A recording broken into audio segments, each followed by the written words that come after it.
ఆదివారం రాత్రి తెల్లవారుజామున 3 గంటలకు అనుకోకుండా బెంగళూరులో రేవ్ పార్టీ గురించి పోలీసులు రైడ్ చేయడం జరిగింది. అసలు ఈ రేవ్ పార్టీ ఎక్కడ జరిగింది? బెంగళూరులోని బీఆర్ ఫామ్ హౌస్లో జరిగింది. ఈ బీఆర్ ఫామ్ హౌస్ ఎవరిది? గోపాల్ రెడ్డి గారు అనే బెంగళూరు ఇండస్ట్రీకి సంబంధించిన వ్యక్తిది. కానీ ఈ పార్టీ జరగడానికి ముఖ్య కారకులు వాసు అనే వ్యక్తి. ఆయన హైదరాబాద్కి చెందిన ఒక పెద్ద బిజినెస్ మ్యాన్. వాసు గారి బర్త్డే సందర్భంగానే పెద్ద ఎత్తున ఈ రేవ్ పార్టీని బెంగళూరులో నిర్వహించడం జరిగింది. ఈ నిర్వహణ అంతా కూడా జరిపిందంతా అరుణ్ అనే వ్యక్తి. అసలు అరుణ్ అనే వ్యక్తి పార్టీని తీసుకురావడం, పెద్ద ఎత్తులో యువకులను 2 రాష్ట్రాల నుంచి, ముఖ్యంగా తెలుగు రాష్ట్రాల్లో ఆంధ్ర నుంచి అండ్ ఆల్సో తెలంగాణ నుంచి పెద్ద ఎత్తున యువకులు ఈ పార్టీకి హాజరవ్వడం జరిగింది. ఈ పార్టీని అంతా కూడా రన్ చేసింది అరుణ్ అనే వ్యక్తి. పార్టీలో ముఖ్యంగా పోలీసులు రైడ్ చేయడానికి కారణం డ్రగ్స్, కొకైన్ అనేది పెద్ద ఎత్తున ఈ రేవ్ పార్టీలో దొరకడం జరిగింది. అసలు ఈ రేవ్ పార్టీలో ఈ కొకైన్ సప్లై చేసిన వ్యక్తులు 3 ఉన్నారని మనకు ముఖ్యంగా వినిపిస్తున్న మాట.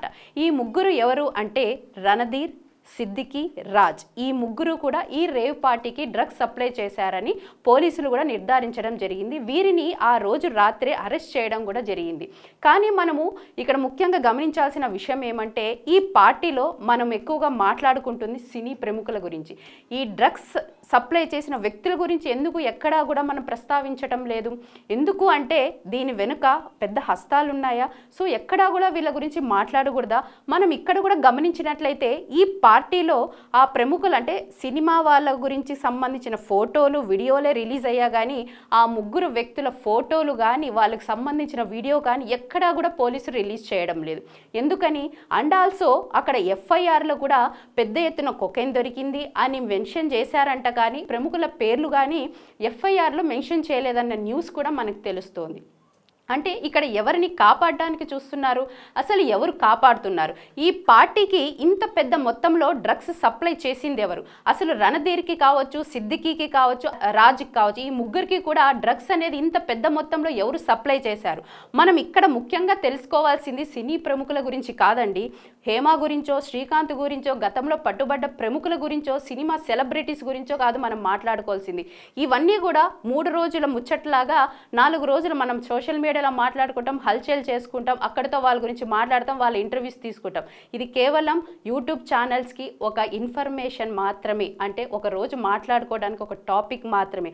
అందరూ మర్చిపోతున్న విషయం, మన దేశంలోకి, మన రాష్ట్రంలోకి ఇంత పెద్ద మొత్తంలో డ్రగ్స్ ఎక్కడి నుంచి వస్తుందన్న విషయాన్ని మనం అందరూ కూడా ముఖ్యంగా చర్చించుకోవాలి.